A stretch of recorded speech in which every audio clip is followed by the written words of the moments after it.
udah ada Kak Trudis sama Kak Erin. Berarti oh ya, say hi dulu ya. Oke. Nah, berarti kita kalau udah ada mereka berdua nih di depan kita mau ngomong tentang apa ini?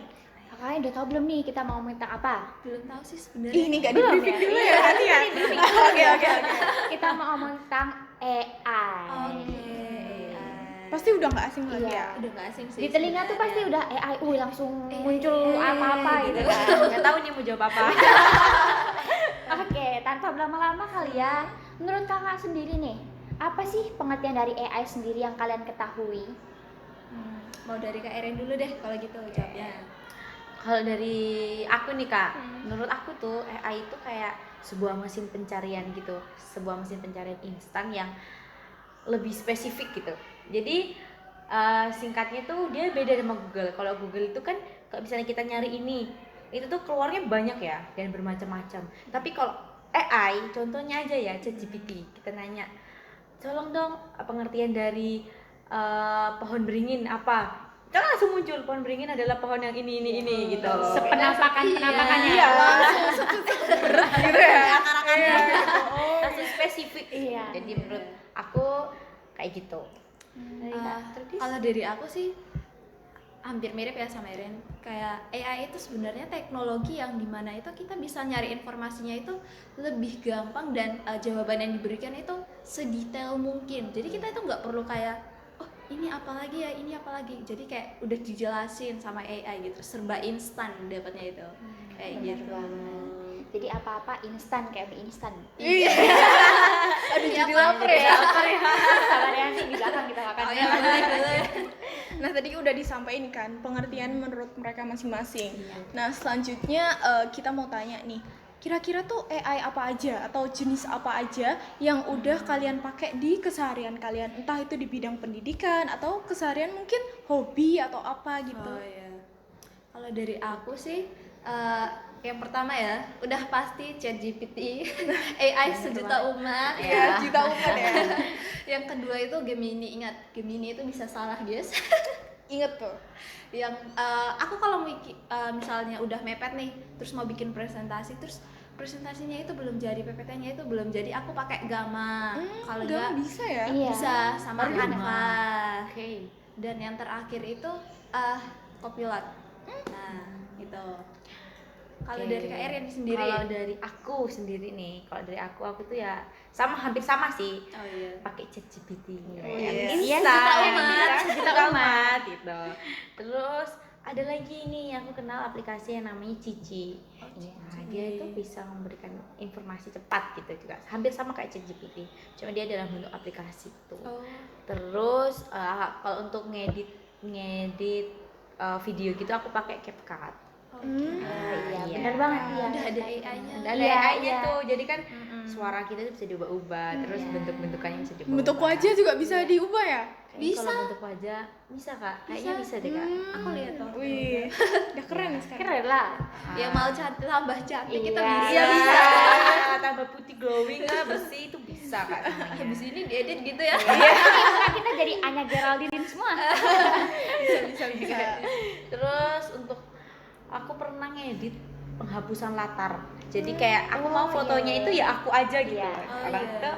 Orang-orang di sebelahku itu nggak ada, bisa hapus. Remove background ya? Iya. Ya, tapi kalau background kan belakangnya Kak. Iya. Kalau ini orangnya. Kak. Iya. Keren ya? Jadi orangnya kita hapus satu-satu gitu. Nanti kalau misal di foto dihabisin kamu bisa kok gitu. Gitu Kak. Story ya nanti di belakang. Oke. Kamu mau Mau ngomong hapus siapa? Ayo. Siapa Kayak foto berdua sama terus katanya dihapus. Biar kesannya foto sendiri gitu Iya. ya. Terus kalau untuk presentasi kurang lebih sama pakai Canva sama Gamma. Keren-keren banget ya AI sekarang. Tuh Banyaknya ada kita aja. yang nggak ngerti Iya. kan? Kita nih lebih tahu Bener gitu. banget. Oke, kayak yang kita ketahui itu kan sebelum COVID sama setelah COVID itu kan beda kan perbandingannya. Kayak sebelum COVID itu kita bener-bener yang buka buku, terus kumpul sama teman-teman buat ngerjain tugas. Cari ke perpus ya Kak Iya, ya? bener, Iya, rajin bener. banget ke perpus. Nah, menurut kakak sendiri nih, perbandingannya penggunaan AI dari sebelum COVID dan setelah COVID itu seberapa sering sih mana yang lebih sering menggunakan AI? Dari aku dulu ya Kak. Oke. Kalau Sweet dari dulu. aku kalau dari aku sendiri ya lebih sering penggunaan AI itu setelah COVID. Karena aku pribadi aku sendiri itu tahu AI pas COVID. Ya, jadi kan COVID itu kita kan nggak bisa sekolah, kita nggak bisa pergi kemana-mana, jadi cuma Daring gitu di ya. rumah kan Iya, ya. Dan kalau kita baca buku, emang kita punya buku seberapa banyak Iya, untuk benar. cari informasi itu kan, Kak? Benar. Iya. Jadinya ya ada teknologi yang baru nih dan dia coba-coba, ternyata jawabannya itu kurang lebih sama yang di buku dan lebih cepat gitu dan menurutku lebih detail aja sih. Jadi itu lebih pakai AI di situ, kenal AI itu dari situ. Terus kalau penggunaannya ya pastinya lebih sering sekarang ya. Iya. Sebelum COVID itu ya kita lebih kayak baca buku di perpus, kayak cari informasi itu secara real nyata gini tanpa kita kayak seret kayak gitu kan. Benar, Kak? Kalau dari aku agak beda ya sama Iren. Aku tahu AI-nya itu waktu udah kuliah karena aku SMA itu kan udah dapat buku kan. Jadi Iya. segala materi itu kita Udah nyarinya ada di di buku buku gitu ya. gitu. Jadi nggak ada AI. Jadi ya setiap hari itu kerja tugas itu pasti baca buku. Nah sekarang saat muncul AI, tugas baru dikasih langsung cari AI sampai 5 menit udah pakai AI. Jadi kalau misalnya perbandingannya itu ya mungkin sebelum COVID itu 5/10 lah penggunaannya. Terus kalau sekarang itu ya bisa dibilang 8 atau 9/10 ya penggunaan AI gitu. Kalau kakak sendiri gimana? Dipakai Aduh. AI enggak, Kak? Aduh, Itu pertanyaan apa ya? Nggak ada di Kita briefing masih tadi ya. baca buku kok. oh masih Buku dongeng. Buku masak ya. Iya. tutor. Jadi Gitu. calon anak mantu yang baik. Iya. Pinter masak. Oke, kembali ke topik. Oke. Nah, tadi kan di awal udah disampaikan kalau Gemini itu bisa salah ya teman-teman. Nah, dengan munculnya AI yang bisa diakses seluruh orang dan belum tentu itu bisa valid gitu ya Kak.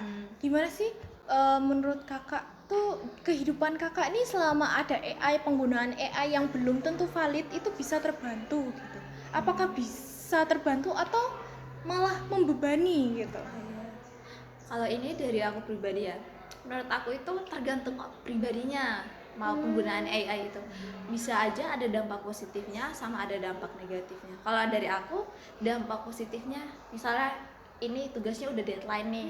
Nah kan kita itu bingung, aduh gimana nih udah deket. Nah itu aku biasanya pakai AI untuk ngerjainnya karena udah deadline. Tapi di satu sisi itu dampak negatifnya itu kita tuh jadi kurang paham gitu loh sama tugas yang harusnya kita paham, tapi karena penggunaan AI jadi kita nggak paham gitu, kayak ya udahlah kumpulin aja gitu. Terus Penting ngerjain. iya, terus kayak buku kita jarang ini ya buka buku semenjak ada AI gitu, kayak apa-apa AI bukunya dilupain gitu, jadi kayak mempengaruhi pengetahuan kita juga sih menurut aku. Kalau Kak Eri? Kalau dari aku ya kurang lebih sama ya. Dari yang sebelumnya itu kita belajar tuh apa-apa harus buka buku, baca dulu semuanya baru kita tahu jawabannya. Kalau sekarang kita lebih mudah aja. Kita tulis aja apa yang kita mau cari, kan langsung muncul kita. Iya. Mau serumit apapun dia muncul kita. Langsung Gitu. Nah, kalau dampak positifnya mungkin kurang lebih seperti itu, instan lah, lebih Iya. instan. Mempersikat waktu. Iya, benar. Terus banyak variasinya Iya. gitu kan. Tapi sebenarnya benar kata Kak Trudis tadi, tergantung penggunanya. Gimana kalau memang penggunanya itu bijak, Iya. dia pasti akan gunain AI itu sebagai referensi aja.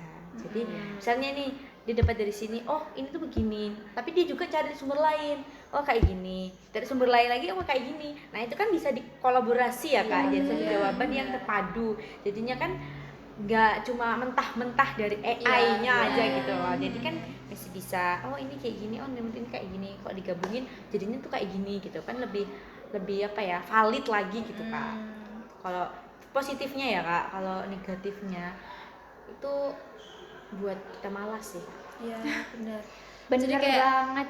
ketergantungan. Iya, Malas, iya. ketergantungan, maunya semuanya serba instan, cepat.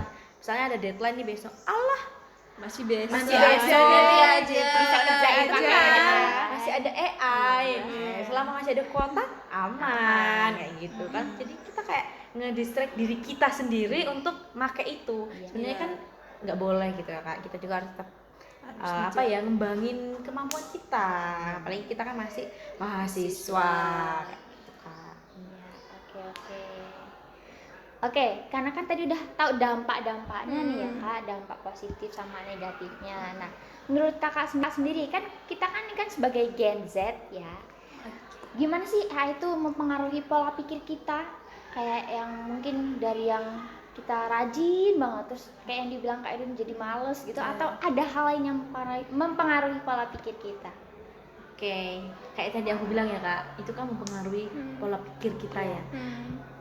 Ya simpelnya aja nih, sekarang kita tuh kan masih duduk di bangku perkuliahan ya Kak, dimana itu seharusnya kita itu mampu mengasah pola pikir kita. Ya emangnya nanti setelah kita lulus dari dunia perkuliahan kita masuk dunia kerja ya Kak ya. Emang kita dikasih tugas nih sama atasan kita, tolong kamu selesaiin ini. Itu kan misalnya kerja di perusahaan, ya masalahnya itu ya masalah di perusahaan itu gitu Kak. Kita cari di AI, emang AI bisa jawab Kak? Bingung ya? Iya, bingung ini apa gitu kan. Nggak bisa, itu kan tetap gimana kemampuan kita kan Kak. Kemampuan kita untuk menganalisis, untuk berpikir kritis itu penting banget. Terus cara kita berkomunikasi nantinya itu public speaking itu tuh sebenarnya harus dilatih Kak. Hanya itu sebenarnya AI itu ya baik dan nggak baik gitu. Makanya tadi dikatakan tadi tergantung penggunanya kayak gitu Kak. Ya kalau dari aku hampir sama ya, karena kan kita ini mahasiswa udah di jenjang yang emang udah benar ini ya, matang gitu, siap kerja. Jadi kita itu harus punya pemikiran yang lebih kritis menurut aku buat mecahin suatu masalah. Itu kita nggak perlu kayak emang AI ada pemecahan masalahnya. Tadi kata Erin, di masalahnya itu masalah perusahaan, kan AI nggak mungkin paham apa yang terjadi di perusahaan tersebut. Jadi di mana itu kita bisa ngembangin cara berpikir kita, cara bersosialisasi kita. Dimana kan kalau udah ada AI kita ngerjain tugas ya udah kan ada AI, aku bisa sendiri kayak gitu, nggak ada sosialisasi sama yang lain gitu. Jadi di tempat kerja itu kan nanti kita butuh namanya kerjasama dalam tim gitu. Jadi di mana itu mahasiswa itu bisa ngembangin cara mereka bersosialisasi, cara berkomunikasi dan juga itu cara berpikir. Gitu Kak. Nah, berarti intinya tuh kita bisa tarik kesimpulan dikit aja gitu ya. Karena udah dijelasin panjang lebar dan pasti teman-teman tuh udah paham. Nah, jadi intinya tuh AI ini sebagai alat bantu yang dibuat manusia untuk manusia gitu ya Kak ya. benar. Untuk rakyat dan Beda. Nah, tapi sebagai alat bantu berarti ini tuh hanya untuk membantu, tidak menggantikan ya Kak ya. Nah, kita sebagai makhluk sosial nih nggak bisa nih hidup tanpa orang lain kan. Berarti ya kita nih cuma bisa menggunakan beberapa aja gitu, sesuai dengan kebutuhan gitu ya. Nah, di teman-teman di luar sana jangan lupa kalau AI ini juga bisa salah ya Kak ya. Kayak Gemini tadi itu tuh. Jadi harus bijak ya teman-teman dalam Betul, penggunaan AI. jangan langsung langsung tempel gitu ya. Jadi harus berpikir kritis. Nah, sebenarnya adanya AI ini kita juga dituntut untuk lebih berpikir secara kritis gitu. Menganalisis ya Kak. Menganalisis. Nah, mungkin udah cukup ya kayak kita omon-omonnya nih kayak. Haus ya, nanti kalau haus di belakang Boleh ditraktir ya. Oke. Oke, terima kasih untuk Kak Trudy sudah datang. Terus terima kasih juga untuk Kak Erin udah sempet. Dan terima kasih untuk para penonton di sana. Terus jangan lupa like,